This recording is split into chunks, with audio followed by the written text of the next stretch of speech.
நண்பர்களே, எனது தோல்வியை நான் ஒப்புக்கொள்கிறேன். நம்மளோட கணிப்பு தவறாய் போயிடுச்சு. நிறைய பேர் காலிலேருந்து ஃபோன் பண்ணியிருந்தீங்க, மெசேஜ் பண்ணியிருந்தீங்க. பெருசாக யாருக்கும் ரிப்ளை பண்ண முடியல.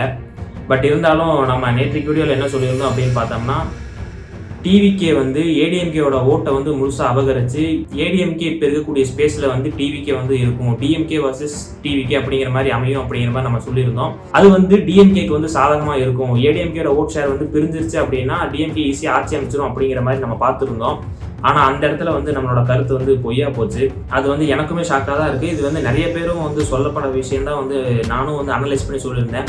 இந்த இடத்துல வந்து நம்ம ஒரு 2-3 விஷயத்த வந்து கிளியராக புரிஞ்சிக்க வேண்டியது வந்து இருக்குது. என்ன அப்படின்னு பார்த்தோம்னா, இப்போ நான் பேசினதா இருக்கட்டும், நிறையா மீடியா பர்சன்ஸ் பேசினதா இருக்கட்டும், எப்படி வச்சு பேசினாங்க அப்படின்னு பார்த்தோம்னா, மெயின் ஸ்ட்ரீம் மீடியா கொடுத்த ரிப்போர்ட்டு, அதுக்கப்புறமா அவங்க கொடுத்த டேட்டா, இதெல்லாம் வச்சு அனலைஸ் பண்ணி தான் வந்து நம்ம ஒரு கன்க்ளூஷனுக்கு வந்து நம்ம ஒரு வீடியோ போட்டுவோம். ஆனால் இந்த இடத்துல வந்து ஆளுங்கட்சியாக இருக்கக்கூடிய டிஎம்கே வந்து எந்த அளவுக்கு வந்து மீடியாவை கண்ட்ரோல் பண்ணியிருக்கு அப்படிங்கிறது வந்து நமக்கு இந்த இடத்துல வந்து புரிய வருது. இதனால நிறைய பேரோட வாக்கு வந்து தப்பாக போயிடுச்சு அப்படிங்கிற மாதிரி நம்ம சொல்லலாம். எந்த அளவுக்கு வந்து எலெக்ஷனுக்கு முந்தின நாள் வரைக்குமே வந்து ஆளுங்கட்சி வந்து ஒரு மீடியா வந்து கண்ட்ரோல் பண்ணியிருக்கு, மீடியா பர்சன்ஸை வந்து கண்ட்ரோல் பண்ணியிருக்கு அப்படிங்கிறது வந்து நமக்கு புரிய வருது. ஸோ மக்களோட முடிவு வந்து கிரவுண்ட் ரிப்போர்ட்டுங்கிறது வந்து டோட்டலாக வேற மாதிரி இருக்குது.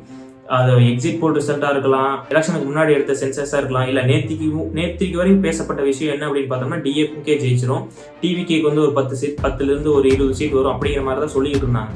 ஆனால் மக்களோட முடிவு எப்படி இருக்குது அப்படின்னு பார்த்தோம்னா அப்படியே ஆப்போசிட்டாக இருக்குது. டிவிகேக்கு வந்து ஒரு 100 சீட்டுக்கு மேலே அவங்க ஜெயிச்சிட்டாங்க. டிஎம்கே வந்து ஒரு 70 சீட் வந்திருக்கு, ஏடிஎம்கே ஒரு 50ங்கிற ஒரு சீட்ஸ் கிட்ட வந்திருக்காங்க. இப்போ நம்ம பண்ண அனலைஸில் வந்து தப்பாக போனது என்ன அப்படின்னு பார்த்தோம்னா, ஏடிஎம்கேவோட ஓட்ஸ் வந்து ஸ்பிளிட் ஆகிற காரணத்தினால டிஎம்கே ஈஸியாக ஆட்சி அமைச்சிருவாங்க அப்படிங்கிற மாதிரி பார்த்துருந்தோம்.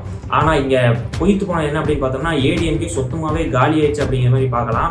அவங்களோட ஸ்பேஸை வந்து டிவிக்கே பிடிச்சிருச்சு அப்படிங்கிற மாதிரி பார்க்கலாம். இந்த இடத்துல டிஎம்கே ஜெயிச்சு டிவிக்கு ஆப்போசிட்டாக இருப்பாங்கன்றதை தாண்டி இப்போ டிவிக்கே ஜெயிச்சு டிஎம்கே ஆப்போசிட் அப்படிங்கிற மாதிரியே பார்த்து இப்போ ஏடிஎம்கே வைப் அவுட் பண்ணிட்டாங்க அப்படின்னே நம்ம புரிஞ்சுக்கலாம். இந்த எலெக்ஷனில் அப்படி ஒரு சூழ்நிலை தான் வந்து ஏற்பட்டு இருக்கு. டிஎம்கே ஆதரவு, டிஎம்கே எதிர்ப்பு, இந்த அரசியல் மட்டும்தான் தமிழ்நாட்டுக்குள்ள இருக்கு. இதுல டிஎம்கே எதிர்ப்பு அரசியலை கையாண்டது தான் வந்து என்டிகேவா இருக்கலாம், பாஜகவா இருக்கலாம், ஏடிஎம்கேவா இருக்கலாம். இந்த 3 பெரிய கட்சிகளும் வந்து டிஎம்கே எதிர்ப்பு அரசியலை தான் வந்து கையில் எடுத்தாங்க. அதே எதிர்ப்பு அரசியலை கையில் எடுத்தது தான் வந்து டிவிகேவும். ஸோ ஆன்டி டிஎம்கே ஓட்ஸ் தான் ஸ்பிளிட் ஆகும் அப்படிங்கிற ஒரு காரணத்தினால டிஎம்கே வந்து ஈஸியாக ஜெயிச்சிடும் அப்படிங்கிற மாதிரி பார்த்தோம். ஆனால் விஜய் அவர்கள் வந்து அந்த எல்லா ஓட்டையும் வந்து இவர் வந்து தூக்கிட்டார் அப்படிங்கிற மாதிரி இந்த ரிசல்ட்ஸ் வந்து வந்துருச்சு. ஸோ இதனால் என்ன தெரிய வருது அப்படின்னு பார்த்தோம்னா, டிஎம்கே வர்சஸ் ஆன்டி டிஎம்கே அப்படிங்கிற ஒரு பாலிடிக்ஸில் வந்து டிவிகே வந்து அதை பெட்டராக பர்ஃபார்ம் பண்ணிடுச்சு அப்படிங்கிற மாதிரி பார்க்கலாம். அப்படி இது வந்து ஏடிஎம்கே ஸ்பேஸை வந்து எடுக்கல அப்படிங்கிற மாதிரி நிறைய பேர் சொன்னீங்க அப்படின்னா, அப்படி எடுக்காமல் இருந்து ஏடிஎம்கே ஸ்ட்ராங்காக இருந்துச்சு அப்படின்னா, இப்போ அவ்வளோ பெரிய ஆன்டி இன்கம்பன்சி இருந்து நிறைய மினிஸ்டர்ஸ் தோக்குறாங்க. ஸ்டாலின் அவர்கள் தோத்துட்டாரு, சிஎம்ஆ இருந்த ஸ்டாலின் அவர்கள் தோத்துட்டாரு, துரைமுருகன் அவர்கள் தோத்துட்டாரு, நிறைய மினிஸ்டர்ஸ் தோத்துட்டாங்க. இவ்வளோ ஆன்டி இன்கம்பன்சி இருந்தும் அவங்க 70 சீட் வந்துட்டாங்க அப்படின்னா அதுக்கு ஒரே காரணம் டிவிகே மட்டும்தான்.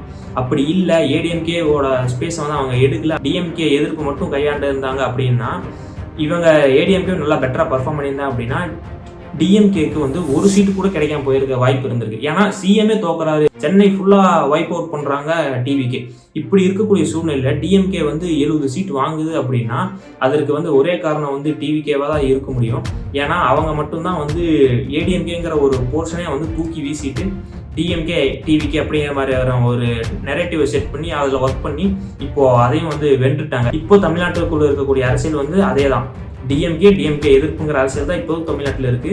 அது வந்து இப்போ வந்து டிவிகே வந்து அந்த டிஎம்கே எதிர்ப்பு அரசியலை வந்து ஏடிஎம்கேவோட ஸ்பேஸை வந்து ஃபில் பண்ணிட்டாங்க அப்படிங்கிற மாதிரி நம்ம புரிஞ்சுக்கலாம். இப்போ வந்து தனி பெரும்பான்மை வந்து யாருக்கும் கிடைக்கல. இது வந்து யார் கூட கூட்டணி வைக்க போறாங்க, யார் வந்து எந்த கட்சிக்குள்ள தாவ போறாங்க அப்படிங்கிறது வந்து தெரியல. அதுக்கப்புறம் தான் வந்து நம்ம முடிவுக்கு வர முடியும். அதை முடிவு வந்த உடனே நம்ம அடுத்த வீடியோவில் நம்ம தெளிவாக பார்க்கலாம். ஸோ நமக்கு ஆதரவாக நிறைய பேர் வந்து கமெண்ட் பண்ணியிருந்தீங்க, நிறைய பேர் வந்து சப்போர்ட் பண்ணி பேசியிருந்தீங்க. சில விஷயம் வந்து நம்ம சொன்னது நடந்திருக்கு, சில விஷயம் வந்து நம்ம சொன்னது நடக்கல.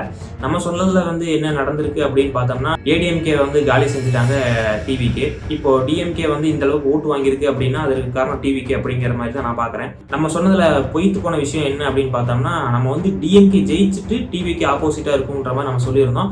ஆனால் இந்த இடத்துல வந்து மாறி போனதை வந்து டிவிகே ஜெயிச்சு டிஎம்கே வந்து ஆப்போசிட்டாக இருக்கிற மாதிரியான ஒரு சூழ்நிலை ஏற்பட்டிருக்கு. இந்த இடத்துல மட்டும் நம்ம போயிருக்கோம் அப்படிங்கிற மாதிரி தான் நம்ம பார்க்குறேன். ஸோ மிகப்பெரிய அளவுக்கு வந்து கிரவுண்டில் ஒரு மாற்றம் ஏற்பட்டிருக்கு.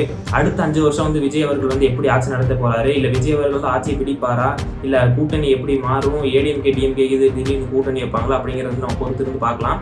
ஸோ இதற்கப்புறமா நம்ம ஒரு மாற்றத்தை வேணும்னு நினச்சிட்டு மிகப்பெரிய அளவில் வந்து ஒரு கண்ணை மூடிட்டு ஓட்டு பண்ணி விஜய் அவர்களை வந்து ஒரு மாற்றத்தான லீடராக வந்து நம்ம செலக்ட் பண்ணிட்டோம்.